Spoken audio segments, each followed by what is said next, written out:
Good morning, folks. I am going to take it old school today. My boat's still in the shop, and in order to make some films, what I'm going to do is go old school. I'm going to go back to bank fishing. I'm going to do a combination of throwing the cast net, trying to catch bait. Just stay tuned. I'll try to put together some material for you. And how you like my shirt? I got this shirt back in 2012 when I played the Augusta National with my sister, Mary Beth Welch. How about that? And it is Masters weekend. Take care. See you soon. Howdy, guys. We're headed down to the point in Pascagoula. Try some old school bait catching. See if I can't get some bait. Try to get on a few fish for the video. Some small fingerling mullet or some mud minnows, maybe a shrimp or two. Might be a little early for that, but back in my early days of fishing, that's what I did before I had a boat. I would start my trip by throwing a cast net and seeing what I got, and depending on the bait I got, depends on what I did. A lot of times I just the bait was scarce, or I just didn't have time. I would throw jigs with either cockahoo minnows or some sort of curly tail white chartreuse grub around structure to see if I could catch anything. And sometimes I've caught some surprise, catch just in some common areas, catch flounder, some real nice flounder, speckled trout. I would catch one time I caught this about a 6-pound sheephead on one of those voodoo shrimp, and it was like the first cast. I got out on the rocks and threw the cast, and bang, he took off, and I had real light line on, and he took me all over the place. Really enjoyed that. And, it was a real pretty fish. I actually have a picture of that fish. I might be able to post it. Also, a lot of times I just go by myself just to get out and unwind. Enjoy the sun, enjoy just being out, being free. And I don't know if you have jobs that are stressful, or if you're dealing with personal issues or family issues that are stressful. I tell you what, going fishing or just sitting and watching a cork, or just sitting there, enjoying the outdoors, it really just lets everything fall away, and it really helps you for a moment or two enjoy some peace. And that's what I love about it.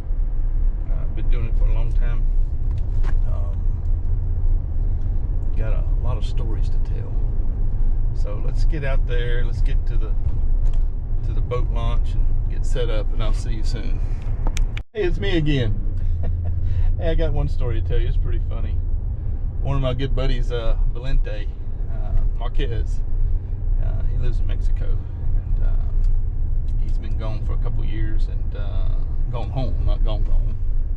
But one time we went snapper fishing, and we had caught our limit of snapper and everything, and you know how you just kind of keep fishing, just enjoy catch and release, and he hooked onto this fish, big fish, and this was back in the first time when we started going snapper fishing, so our cooler wasn't that big. It was like probably a 72 quart cooler, and it had drinks and everything in it.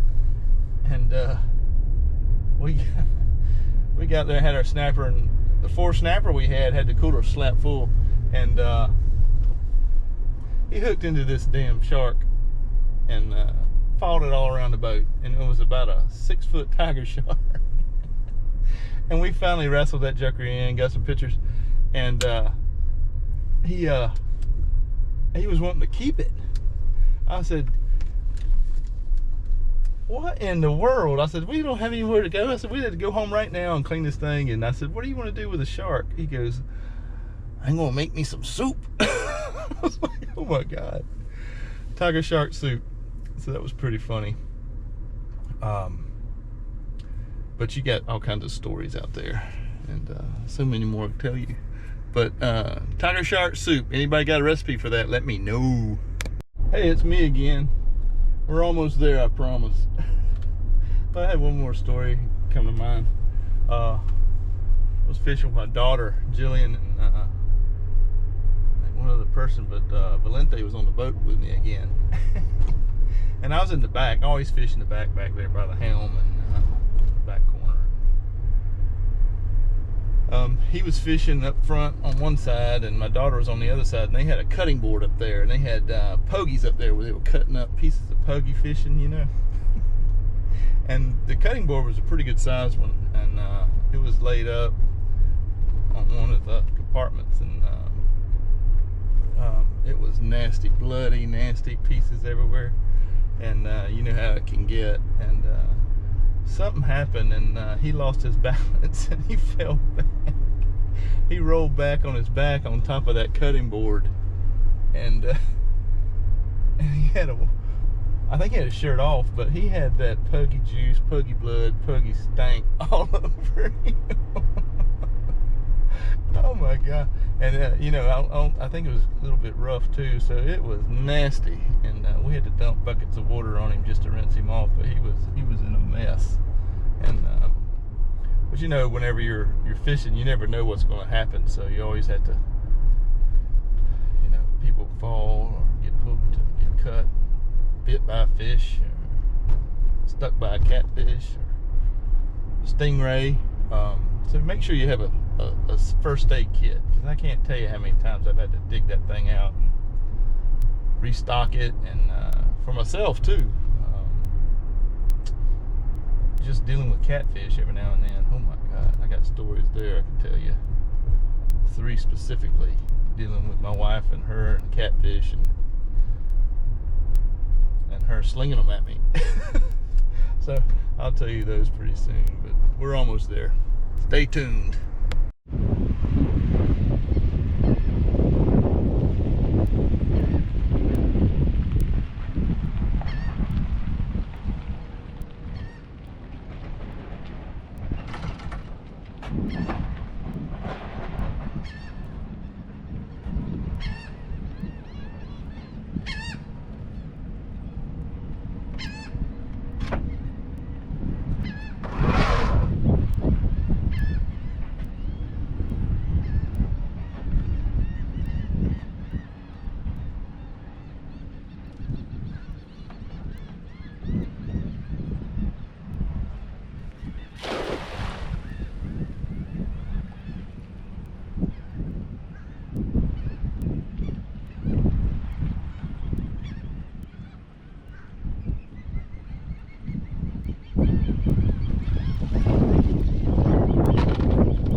go.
Well, I got some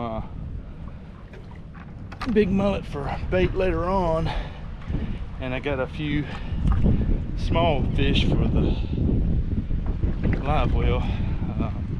Little croaker, little pinfish, and finger mullet. So stay tuned. I'm going to take care of these.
Doing nothing.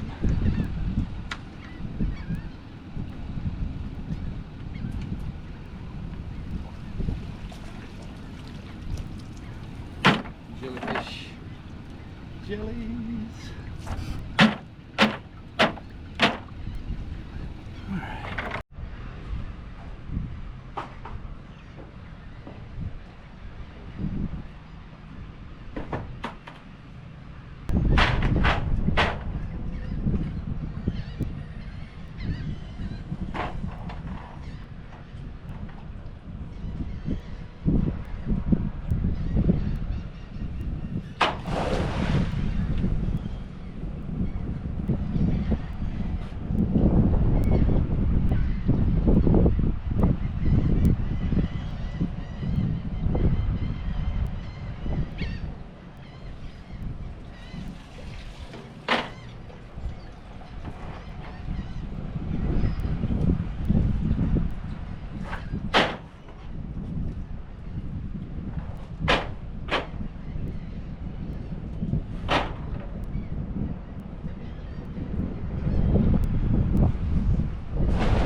Okay.